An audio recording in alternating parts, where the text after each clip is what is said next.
and welcome. Today our guest with us is Karen Lamb, a grade 11 student at Heritage Woods Secondary School who is taking part in the civics mirror simulation found within the Civics 11 course. She is here today to share her experiences with all of us, and let's give her a nice warm welcome. Hello, Karen. Hi, thanks for having me. Well, it's a pleasure. How are you doing? I'm good. How are you? I'm great. Alright, so let's get started. Alright, so let's start off with our first question.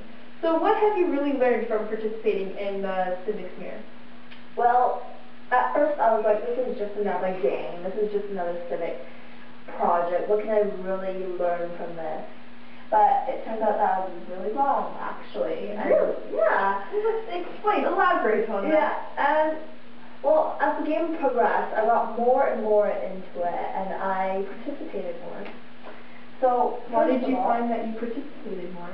Well, let me explain. Okay. Well, first of all, I learned how society really functions and how there are all different kinds of people. There are followers, leaders, power-hungry people, and the hidden agenda really helps with all the different political and social views of different citizens living in a country together. And also, my classmates really surprised me of what they're capable of. I never knew that my classmates were capable of doing such great things that actually changed the game and changed how we were living in a country, how the rules are run. Really? So you just never expected them to do something, No. and then you're like, whoa, that really No, happened? I never expected some of them to stand up like that and change the whole country. So I also learned really quickly that no one will ever be satisfied.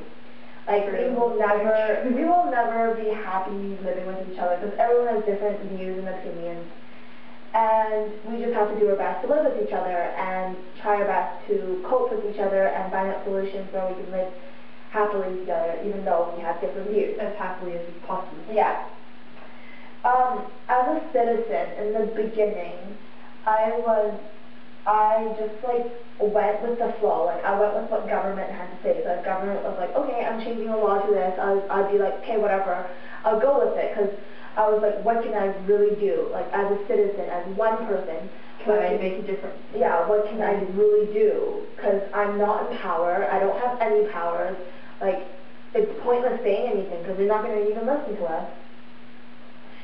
But as the game progresses and the Elite Four took over, the dictators, I grew more and more frustrated at how things were run, how I had nothing, I had no say in anything, and how they made the rules and I couldn't do anything. And they had all powers and we had none. And this is when my statement of what can I really do, what can I do as one citizen really changed. It totally changed. So a few other citizens and I led a crisis vote that totally changed the whole country from a dictatorship back to a democracy. Really? So yeah, so that really answers my question of what one citizen can do, what one citizen can stand up and say, I don't like this government, I have to do something to change this.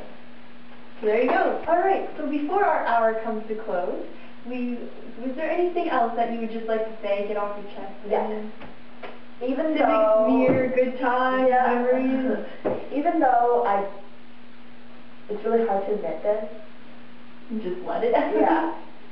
I have actually, my attitude towards being a citizen, towards legal processes, towards government has really, really changed.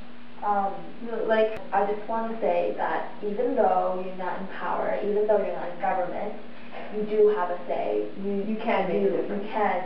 It sounds really cliche, you can make a difference, but you really can. As one person, you can make a difference.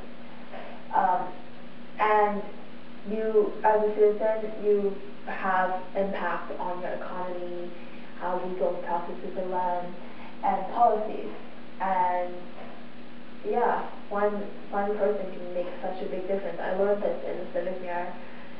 And you can see what power can do to someone. Yeah. If they're in control, yeah. you see a whole other side of them.